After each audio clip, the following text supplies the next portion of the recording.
सभी की आत्मा को नमस्कार कहती है और आप सबका मेरे संग जुड़ने का बहुत बहुत धन्यवाद।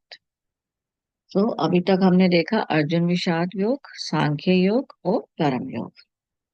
अर्जुन विषाद योग में हमने जाना कि जो अर्जुन के मन में विचार आया अपने रिश्तेदारों को देखकर कि मुझे उन लोगों से युद्ध नहीं करना, क्योंकि सिर्फ पहले रिश्तेदार देखे मतलब इंद्रियां, आंखों ने देखा कि अरे ये तो मेरे ही रिश्तेदार हैं, इन पे तीर चलाऊंगा मैं।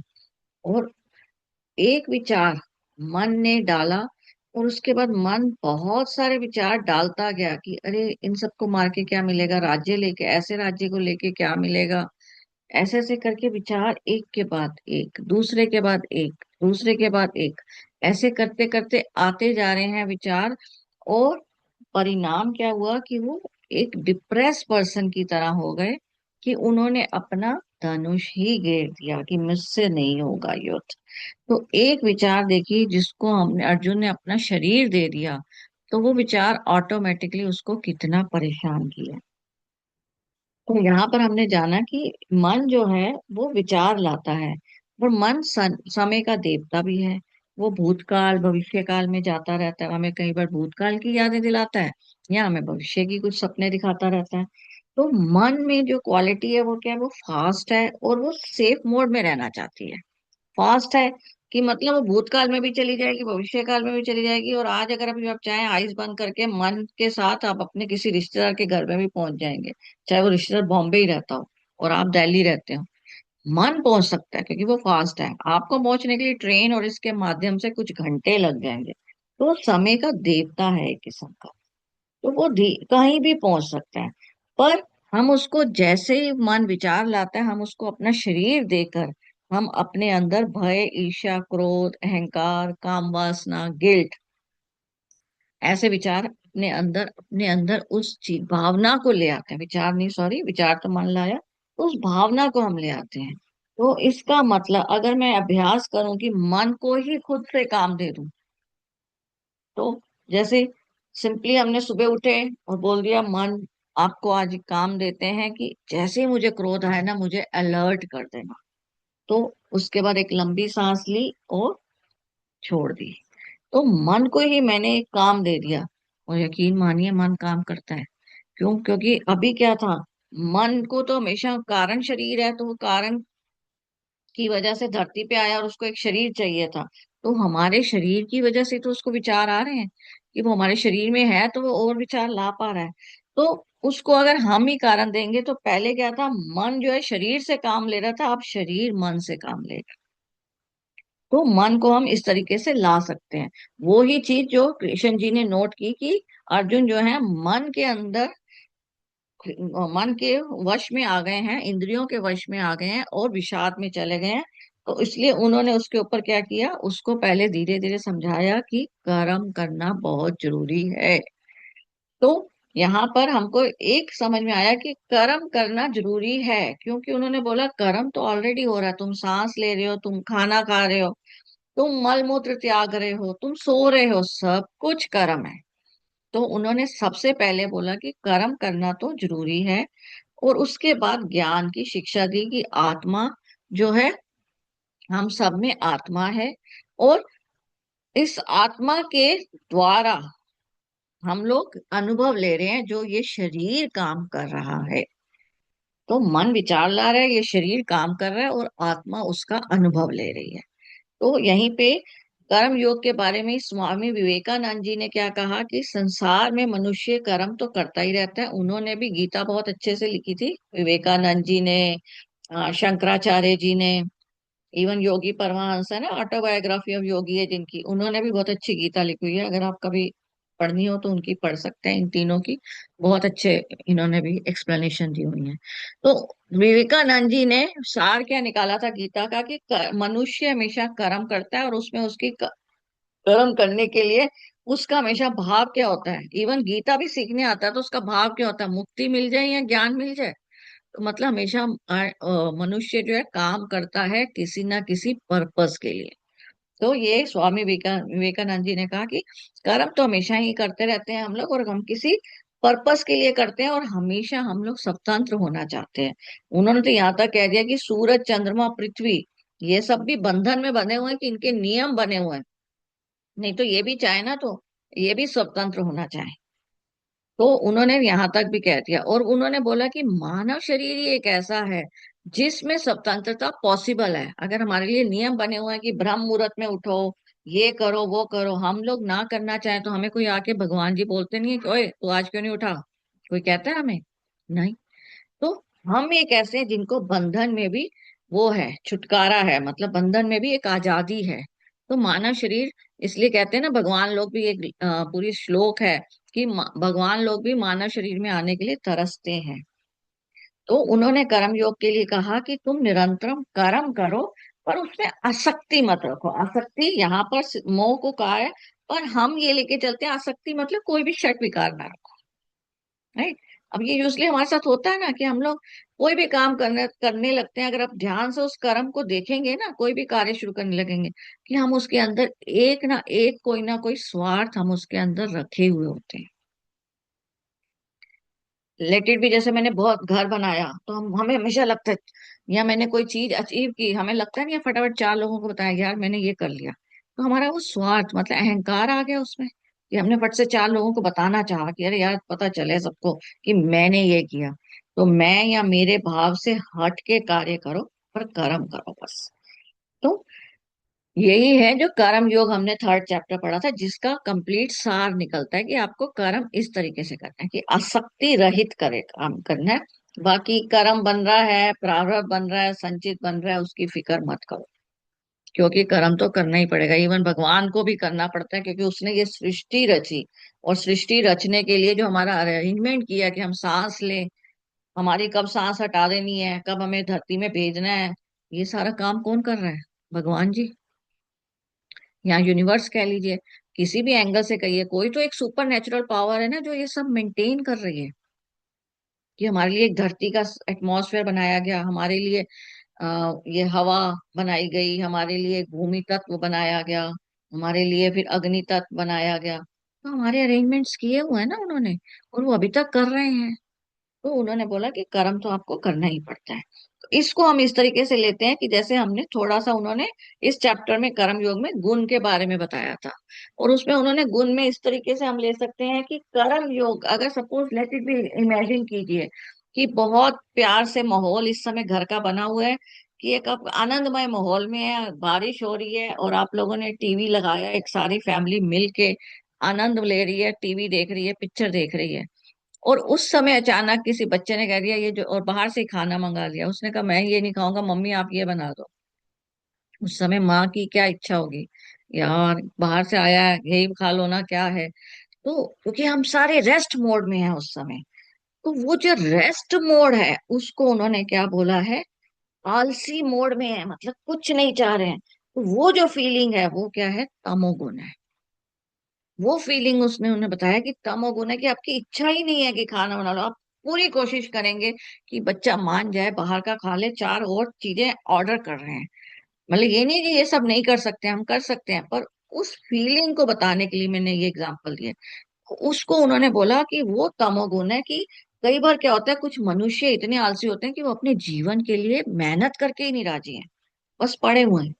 ऐसे कई दिखते होंगे ना, आपको भी इतना संसार देखा होगा।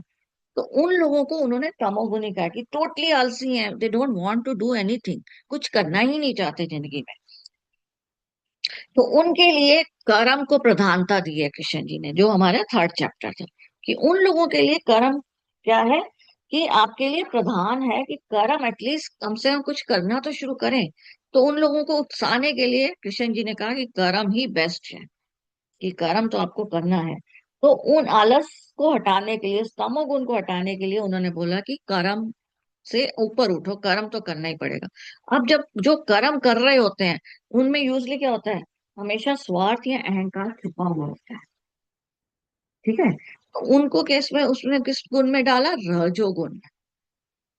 जैसे कुछ लोग इतनी ज्यादा मेहनती होते हैं कि मेहनत पे मेहनत, मेहनत पे मेहनत, मेहनत पे मेहनत, इतनी ज्यादा कि वो रेस्टलेस हो गए होते हैं। उसको उन्होंने क्या बोला कि एक्सट्रीम चले गए, कि रजोगुण में इतने एक्सट्रीम चले गए। तो उनके लिए उन्होंने क्या बोला, ज्ञान की जरूरत है, कि समझिए कि लाइफ को उतना ही करिए इन्वेस्ट जितना आपके लिए बेटर है। तो उनके लिए क्या है, ज्ञान की जरूरत है कृष्ण जी के हिसाब से। और ज्ञान आ जाएगा तो ऑटोमेटिकली वो कर्म क्या करेंगे, सतोगुनी हो जाएंगे, और वो आसक्ति बगे, जिसको हमने भी बोला है ना कि मोह के बगैर, वो उस भाव से करना शुरू कर देंगे, जिसको हमने निष्काम भाव भी बोला है, कि निष्काम भाव से वो कर्म करेंगे तो वो सतोगुनी हो जाएंगे। ये तीनों गुण जो है वो कह रहे हैं कि ऑटोमेटिकली आप में डेवलप हो जाएंगे। तो ये तीन गुण का छोटा सा डिस्क्रिप्शन उन्होंने कर्मयुग में दिया, थर्ड चैप्टर मतलब कर्मयोग में दिया। और इस हिसाब से हमने ये तीनों गुणों को समझा, जिसका डिटेल वर्जन, डिटेल डिस्क्रिप्शन अभी वो आगे देंगे आगे के चैप्टर्स में। तो अभी तक उन्होंने बताया कि कर्म ही प्रधान है, पर अब वो बताने जा रहे हैं कि कर्म की बजाय अध्याय 4 में कि ज्ञान भी प्रधान है, क्योंकि जो बहुत ज्यादा रजोगुनी है उसको ज्ञान की जरूरत है। राइट। तो फोर्थ चैप्टर का हमने नाम दिया है ज्ञान कर्म संन्यास योग, कि अब ज्ञान लेंगे, कर्म तो हमें समझ में आ ही गया है, और उसके साथ संन्यास मतलब थोड़ा सा सतोगुण के क्वालिटीज। तो संन्यास क्या है, वो व्यक्ति जो आसक्तियों के त्याग कर काम कर रहा है। तो इसलिए हमने फोर्थ चैप्टर का नाम क्या दिया है, ज्ञान कर्म संन्यास योग। ठीक है। सो अब हम स्टार्ट करेंगे फोर्थ चैप्टर। सो फोर्थ में हमारे पास क्या है, पहला है श्री भगवान वाच, मतलब भगवान जी ने क्या कहा, मतलब कृष्ण जी ने क्या कहा। मैंने बताया था ना कि गीता में कृष्ण जी को भगवान की उपाधि देके, जहां जहां कृष्ण है वहां उन्होंने भगवान यूज किया है। ये पूरी महाभारत में जहां कृष्ण के मतलब वाच है, वहां कृष्ण वाच ही लिखा है। सिर्फ गीता वाला चैप्टर जो है, वेद व्यास जी ने जब लिखा, उसमें उन्होंने उसको भगवान वाच कहा, क्योंकि उनके पूरे गुण उस तरीके से हैं कि वो भगवान के बराबर है। तो यहाँ पर वो बोल रहे हैं इमम विवस्वते योगम प्रोक्तवा न हम अव्ययम विवस्वान मौनवे प्राह मुनि रिक्षा वा कैव अब्रीवीत। ये अब क्या बोल रहे हैं, यह है इमम, क्या है, यह जो चीज है, यह जो योग विद्या है, जो मैंने बताया कि आत्मा एक जन्म लेती है फिर दूसरा जन्म लेती है, ऐसे ऐसे करके चलती रहती है, निरंतर चलती रहती है, सर्वव्यापी है। वो योग विद्या जो है, प्रोक्ता मतलब होता है, प्रोक्ता मतलब मैंने बताया। तो ये रहा, प्रोक्ता क्या है कि मतलब मैंने बताया, तो मैं तो ये आरंभ से ही बताता रहा हूं। किसको, विवस्वान को। विवस्वान कौन है, सूर्य देव। तो मैंने तो ये वाला ज्ञान जो है विवस्वान सूर्य देव को भी दिया हुआ है, और सूर्य देव के बाद उन्हीं के पुत्र मनु को भी ये उपदेश मैंने दिया हुआ है, और उसी के बाद राजा इक्ष्वाकु को भी दिया हुआ है।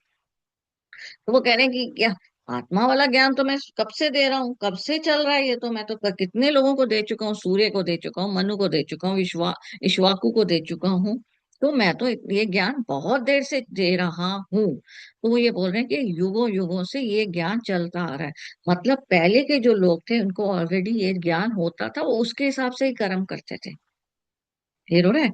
तो इसमें यहाँ पर हमें क्या बताया जा रहा है कि जो ये कृष्ण जी हैं वो विष्णु जी का अवतार है।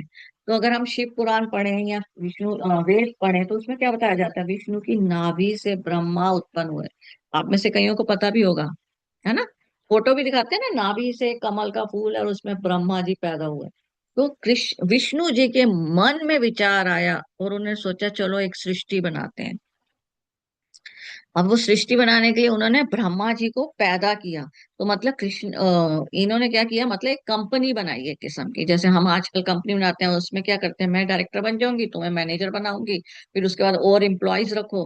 तो ब्रह्मा जी क्या है, उनके मैनेजर है किस्म के। तो उन्होंने ब्रह्मा का निर्माण किया और उसको बोला कि जाओ इस धरती पे और जाके लोग बनाओ, दुनिया बनाओ। अब वो ब्रह्मा जी आए धरती पे और उन्होंने दुनिया बनानी है। ब्रह्मा जी को पहले तो समझ ही नहीं आता बनाऊं कैसे, तो उन्होंने मन से, जैसे विष्णु जी ने मन से ब्रह्मा को बनाया, तो उन्होंने भी मन से मानस पुत्र बनाए। पर मानस पुत्र में नारद मुनि जी ये सब एग्जाम्पल है, उन्होंने तो मना कर दिया कि हम तो नहीं काम करेंगे। फिर धीरे धीरे उन्होंने अपने मन से ही और बनाए, उनमें से कौन है, ये सब है। ये सारे मैंने नाम लिस्ट कर दिए कि ये सारे पुत्र बनाए, सनत कुमार, चित्रगुप्त। तो इन सबको फिर क्या दिया, डिफरेंट डिफरेंट ड्यूटीज दी। क्योंकि उन्होंने भी अब कंपनी में और एम्प्लॉयज रखे हैं ना एक किस्म के, कि इन सबको ड्यूटीज दी। तो चित्रगुप्त का काम क्या है, हमारा कर्म का लेखा जोखा रखता है ना। तो चित्रगुप्त को ये काम दिया, तो ऐसे करके उन्होंने इन सबको ड्यूटी दी कि तुम ये काम करो, तुम वो काम करो, राइट। तो उसमें विवस्वान जिसका एक नाम बताया जा रहा है, उसको देवताओं का अधिपति राजा बनाया गया, कि देवताओं का राजा तुम बनो। और पितरों का राजा अर्यमा को बनाया। और जल के लिए वरुण, स्वर्ग का इंद्र को दिया। तो मतलब क्या किया, अलग अलग डिपार्टमेंट्स बना दिए ना, अलग अलग एरियाज बना लिए, कैबिन्स बन गए एक किस्म के, कि ये स्वर्ग लोक होगा, ये धरती लोक है, जिसको हम मृत्यु लोक भी बोलते हैं या चंद्रमा लोक बोलते हैं। तो इस तरह करके उन्होंने डिफरेंट डिफरेंट डिपार्टमेंट्स बनाए। पर इन सबको ये नॉलेज थी, यहाँ पर विष्णु जी ये बता रहे हैं, क्योंकि मैंने ये नॉलेज इन सब में ट्रांसफर करी, कि इस तरीके से संसार को चलाना है। तो पहले श्लोक में उन्होंने यह बताया कि ये नॉलेज तो मैं बहुत पहले से दे चुका हूँ, मैं मनु को दिया, मैं इन सारों को दिया। तो ये नॉलेज तो मैंने ऑलरेडी सबको दी हुई थी। तो यहीं पे अ, किसी को मैंने और आगे बताया हुआ है। तो यहीं से मतलब ये क्या हुआ, फिर धीरे धीरे ये नॉलेज आगे आगे ट्रांसफर होती गई, और उसके बाद क्या हुआ, सूर्यवंशी और चंद्रवंशी ऐसे ऐसे हमारे आगे बढ़ता गया। तो सूर्यवंशी में तो आपको पता ही है, दशरथ राजा थे, राइट। और वैवस्वत मनु ये सब थे, उसमें सूर्यवंशी में थे। और उसको धीरे धीरे धीरे उनको रघुवंश कहा गया, और उन्होंने अयोध्या नाम की नगरी बनाई। तो इस तरह ये हमारा जो है सिस्टम चलता गया। पर क्या होता है, अगर आप अभी भी लें तो राम जी के भी कुछ पुरख तो चल रहे होंगे ना, पर अब वो गायब है। राम जी एक लास्ट माने जाते हैं, उसके बाद तो कभी आया ही नहीं जी, कुश का क्या हुआ या लव का क्या हुआ। तो मतलब धीरे धीरे क्या होता है कि धीरे धीरे गायब, उनके मतलब वंश तो चल रहे होंगे, पर उन तक की नॉलेज हम लोगों को है। अब यहीं पे भी लीजिए, अगर लेटेस्ट में ले तो गांधी जी, ये तो नहीं है ना गांधी जी का परिवार नहीं रहा होगा, पर गांधी जी तक तो फेमस रही चीज। पर उनका परिवार तो होगा ही ना, उनके आगे बच्चे पर पोतरे एंड ऑल करके चल ही रहा होगा ना, पर वो फेमस नहीं हुए, तो उनका पता ही नहीं है क्या नहीं है, राइट। तो इस तरीके से वो बता रहे हैं कि ये चीज तो चलती आ रही है, और उसी में से हम लोग कुछ सूर्यवंशी हैं, कुछ यादव हैं, कुछ ये से हैं, तो इस तरह हम लोग आगे चलते जा रहे हैं।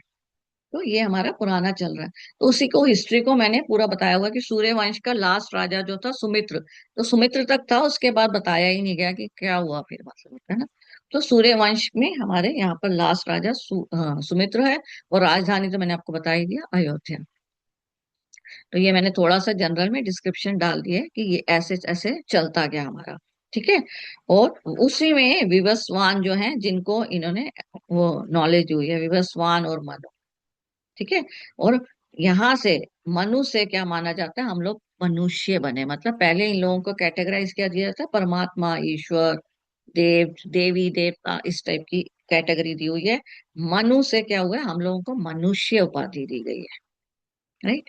फिर इसी तरह सतयुग में क्या है, यहाँ तक राज्य चला था, इन सबके मैंने नेम लिस्ट कर दिए हैं। तो मतलब यही जो उसके मानस पुत्र थे, उन्हीं के आगे वंश चल रहा है। ये सब अगर आप देखें तो हिरण्यकश्यप, कुछ कुछ फेमस हो गए, जैसे हिरण्यकश्यप फेमस है, ठीक है ना। कुछ कुछ की हमें मतलब ना कथाएं फेमस हैं, राइट। और कुछ की तो है ही नहीं है, जैसे निकुंभ में वो हम सुनने में ही नहीं आता, राइट। फिर इसी तरह त्रेता युग आया, त्रेता युग में 69 तक, कुछ तक चलते रहे, राम जी के बाद कुछ का थोड़ा बहुत हमारे पे किताबें हैं कि क्या हुआ उन लोगों का। फिर त्रेता के युग के बाद क्या आया था, द्वापर युग। तो वहां पर यहाँ तक ये राज्य चला।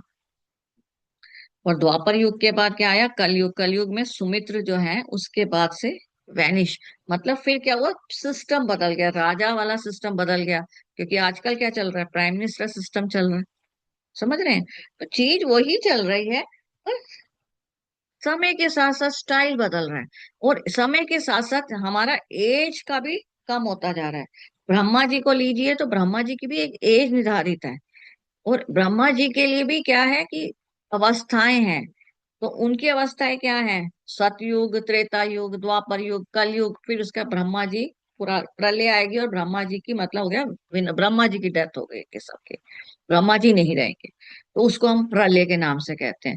तो धीरे धीरे क्या है कि यही सब जो है, इन लोगों की एज भी कम होती गई। आजकल क्या है, आजकल यूजली 100 तक मैक्सिमम हम लोगों की एज जाती है। पर यही अगर हम लोग द्वापर में जाएं, तो द्वापर में क्या था, उन लोगों की एज 300 400 तक होती थी।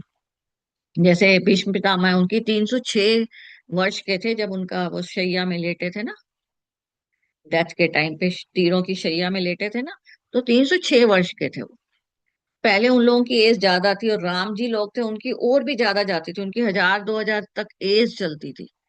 तो धीरे धीरे एज खत्म होती जा रही है। और इसी तरीके से हमारी भागवतम में बताया भी गया हुआ है कि हम लोगों का क्या है कि अभी हमारा लोगों का 100 है, और आजकल अगर देखें तो 70 में ही इंसान मोस्टली खत्म हो जाता है। तो यही धीरे धीरे घटता जाएगा, और सूरज जो है वो फैलता जाएगा, क्योंकि ब्रह्मा जी की एज खत्म हो रही है। तो लास्ट में क्या होगा, हमारी जो लास्ट में हम लोगों का मतलब पता चले कि हाँ जी हमारा भी वंश खत्म होने वाला है, कलयुग भी खत्म होने वाला है, ऐसे कहें, तो वो क्या है, 40 ईयर्स के हमारी मैक्सिमम एज हो जाएगी। 40 ईयर्स में हम शादी भी करेंगे, बच्चे भी पैदा कर लेंगे, और खत्म, निकल जाएंगे इस धरती से। तो मतलब अभी कलयुग इतना बचा हुआ है, आप समझ लीजिए। इस समय आजकल क्या है, 100 से थोड़ा सा कम हुआ है, 70 80 90 तक चले ही जाते हैं अभी भी कुछ लोग, और धीरे धीरे चले जाएंगे। इस तरह घटता जाएगा, तो हमें ऑटोमेटिकली पता चल जाएगा। पर क्या होता है पता नहीं इसलिए चलता, क्योंकि हम लोग तो खुद चले गए होंगे, हम भी किसी और नए रूप में आएंगे, तो उस समय एज ग्रुप ही यही चल रही होगी, तो हमें लगेगा हाँ भाई इतना ही होता है एज। इस वजह से आइडिया नहीं, हमें याद नहीं रहता, क्योंकि पिछला तो हम भूल गए होते हैं ना, कि हम भी कभी 100 वर्ष के रहे होंगे जब उस जमाने में पैदा हुए होंगे। हम भी कभी 1000 वर्ष के रहे होंगे जब हम उस जमाने में सतयुग में पैदा हुए होंगे। हम ही तो चल रहे हैं ना आत्मा। तो इस तरीके से वो चलता जाता है। तो ये जो है आपका, इस तरीके से वो बता रहे हैं कि वो चलता ही रहता है, और इन सबको मैंने ज्ञान दिया हुआ था, पर जब धीरे धीरे ये ज्ञान लुप्त हो गया। तो ये सारा मैंने बताया, तो इसलिए मैंने कुरु का भी यहाँ पर थोड़ा सा डिस्क्रिप्शन में बता दिया कि कुरु का क्या था, गंगा, शांतनु, सत्यवती, ये सारों का उनका भी एक ग्राफ दिखा दिया मैंने, जो आप लोगों को ऑलरेडी पता ही है। तो उसमें रेड कलर से मैंने मेल बताए हैं, ग्रीन से जो है वो लेडीज है। तो उनका भी एक मैंने हिस्ट्री दिखा दी है, तो आप बाद में देख सकते हैं इनको। फिर उसके बाद उन्होंने सेकंड में क्या बोला कि ये ज्ञान तो मैंने बहुत देर से दिया, पर ये सेकंड लाइन देखो, नष्ट हो गया। पता नहीं कब हो गया, ऐसे हम लोग भी तो कह रहे थे पता नहीं पहले तो बड़ा ये चीजें होती थी, पर पता नहीं अब कब खत्म हो गई, पता ही नहीं चला। तो वो यही बता रहे हैं भगवान कि ये जो है ये ऑटोमेटिकली कब खत्म हो गया मुझे नहीं मालूम है। और इसी में ये ऊपर वाली लाइन में जो है उन्होंने क्या बताया कि ये जो है ये हाँ, परंपरा जो है ये वाली ये चलती रही। जो पहले वाले जो लोग थे इन सबको ऑलरेडी इस सब का ज्ञान होता था कि हम आत्मा है एंड ऑल। और ये ध्यान धीरे धीरे करके नष्ट हो गया। इसी में इसमें दिख नहीं रहा मेरे को, तो इसमें लास्ट में ऐसे करके विदु लिखा हुआ है उन्होंने। विदु मतलब वेदे है। तो इसमें थोड़ी सी मैं स्टोरी आपको एक बताती हूँ, तो उससे आपको समझ में आएगा कि पहली लाइन क्या कह रहा है। तो वो ये बोल रहे हैं कि मैंने ये ज्ञान इक्ष्वाकु को दिया, गौतम को दिया, ऐसे ऐसे करके मैं देता गया। अब वो क्या था कि ये जो ज्ञान जाता जा रहा था, तो इस तरह करते करते एक निमि करके राजा थे।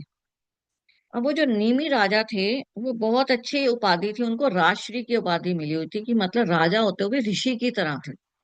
राइट। ऋषि होते हैं जो वेदों के ज्ञाता होते हैं। ठीक है, ऋषि मतलब होता है वेदों के ज्ञाता, जो वेदों को आगे फैला भी सकते हैं, मतलब इतने ज्ञाता उनको माना जाता है। उनको हम ऋषि की उपाधि देते हैं।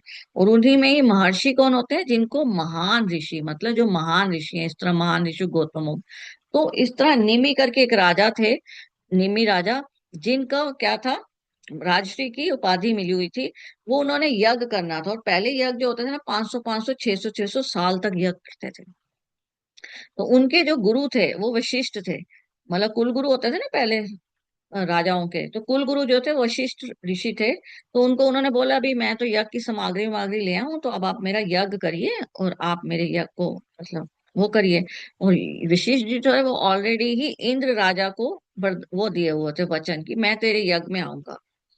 तो उन्होंने बोला भाई अब मैं तो यज्ञ की सारा सामग्री ले आऊं। तो वशिष्ठ जी ने कहा कि तुम यज्ञ को बाद टाल दो, बाद में करना। वशिष्ठ जी को उन्होंने बोला, निमि ने, कि मैं कैसे टाल सकता हूँ, मेरे तो सामग्री आ गई, खराब हो जाएगी। यज्ञ तो पहले 500 600 साल तक चलते थे, तो खाने पीने की चीजें तो खराब हो जाती है ना। तो उन्होंने बोला कि ठीक है भाई आप जाइए। और वशिष्ठ जी का उसमें एक्चुअल में क्या था, स्वार्थ था, क्योंकि इंद्र से उनको लगता था काफी मिलेगा। तो देखिए मतलब स्वार्थ तब भी होता था, ऐसा नहीं है। तो उन्होंने क्या किया, गौतम ऋषि को बना लिया अपना यज्ञ के लिए, और गौतम ऋषि के साथ यज्ञ करने लग गए। और वो यज्ञ चल रहा था तो वो एक दिन बहुत थके हुए थे, निमि राजा सो गए। अब निमि राजा जब सोए, उतने में वशिष्ठ जी के 500 साल वहां के इंद्र वाले यज्ञ को खत्म हो गए और वो यहाँ आए। वो अपने राजभवन, ऋषि वाला जो भी आश्रम होता है वहां जाने की बजाय सीधा राजभवन में आए। सेनापति को बोले कि तुम ना निमि को बोलो कि मैं आ गया हूँ तो मेरे से यज्ञ करवा ले। तो वो सेनापति को पता था कि वो बहुत दिन से बेचारे यज्ञ कर रहे हैं, थके हुए हैं, आज सो रहे हैं इस समय, तो थोड़ी देर उठाते नहीं है। तो उन्होंने बोला आप आइए, विश्राम विश्राम कीजिए, तब तक राजा को हम उठा देंगे, वो सो रहे हैं। और वशिष्ठ जी के मन में लगा कि ये मेरे से यज्ञ नहीं कराना चाहता गौतम, क्योंकि खबर तो फैल ही चुकी थी ना गौतम से यज्ञ करा रहे हैं। तो उन्होंने बोला ठीक है, नहीं मिलना चाहता ना मुझसे, जाओ मैं तुमको श्राप देता हूँ। तो वशिष्ठ जी ने उसको श्राप दे दिया था कि तुम वैदेही हो जाओ। ठीक है। वैदेह का मतलब क्या होता है? वैदेह का मतलब होता है कि आत्मा अलग और शरीर अलग रहेगा। तुम दोनों का ये चीजें अलग रहेंगी। तो उन्होंने उसको ये वाला श्राप दे दिया था। अब वो जो श्राप था, निमि राजा उठ के आए, उन्होंने प्यार से वशिष्ठ जी से कहा कि आपको ऋषि होकर ये शोभा नहीं देता, आप मेरे से पहले बात तो करते। पर अगर आपने मुझे ये श्राप दिया तो मैं आपको मैं श्राप तो अब कुछ कर नहीं सकता, तो मैं ये श्राप तो ले लेता हूँ, पर मैं आपको भी श्राप देता हूँ, आप भी विधेय हो जाए। तो विशिष्ट जी भी विधेय हो गए थे, मतलब देह अलग था और उनका बॉडी अलग। और निमि जी को लगा कि अब मुझे इस संसार में नहीं रहना। तो निमि जी ने अपना यज्ञ किसी तरीके से समाप्त किया। तो क्या हुआ था, आत्मा अलग थी और उनके घड़े में उनकी बॉडी को अच्छे से मेंटेन करके रखा और पूरा उन्होंने यज्ञ समाप्त किया। और जगदम्बा माँ से वरदान लिया। तो जगदम्बा माँ ने उसे कहा कि भाई तुम्हारे को क्या वरदान चाहिए? उन्होंने बोला मुझे ना जीवन, ये सब मरण से मुक्ति दे दो, मैं नहीं चाहता इस टाइप की जीवन की, इस तरीके से कोई भी श्राप दे देता है जैसे लगता है ना मन को दुख था उन्हें। तो उन्होंने बोला कि भाई अभी तो तुम्हारे प्रारब्ध हैं, तो तुम्हें जीना पड़ेगा। तो उन्होंने बोला अगर ऐसा है तो मैं ये वरदान मांगता हूँ कि मैं वायु की तरह आंखों में रहूं। इसलिए हमारी आंखों में कहा जाता है निमिष। हमारी आंखों में वायु की तरह, जो हम पलके झुकाते हैं तो एक वायु है ना, हवा, हवा की तरह पलके झुका रहे हैं, वो हमारे राजा निमि है। तो हमारी आंखों में निमिष जिसको बोला जाता है, तो हमारी आंखों में निमिष के रूप में वो रहते हैं। और उन्हीं का ही आगे वंश जो चला उसमें राजा जनक थे, जिनकी सीता माता बेटी थी। तो उन्होंने बोला पता नहीं ये लुप्त कब हो गया, तो राजा तक, मतलब राजा जनक तक ये सब नॉलेज थी लोगों को, समझ रहे हैं? तो ये जनरल में उन्होंने सेकंड में बताया है कि ये कब नॉलेज नष्ट हो गई मुझे पता नहीं, पर नष्ट हो गई। तो ये निमि राजा की स्टोरी है, जो फर्स्ट लाइन में बताया हुआ है उन्होंने। विदु राजा को भी मैंने लास्ट ये ज्ञान दिया हुआ है। विदु मतलब ये विदेह वाले, इनको राजा विदेह बोला जाता था, निमि की बजाय विदेह राजा के नाम से फेमस ज्यादा हो गए थे। तो उन्होंने फर्स्ट लाइन में बोला हुआ कि मैंने विदेह राजा, विदु लिखा हुआ ना लास्ट में, तो विदेह राजा को भी ये ज्ञान मैंने ही दिया था। तो पहले दो श्लोक में यहाँ तक है। तो आज के लिए इतना ही, और अब हम कल से आगे के श्लोक देखेंगे। तो अभी किसी का कोई प्रश्न हो तो पूछ सकते हैं।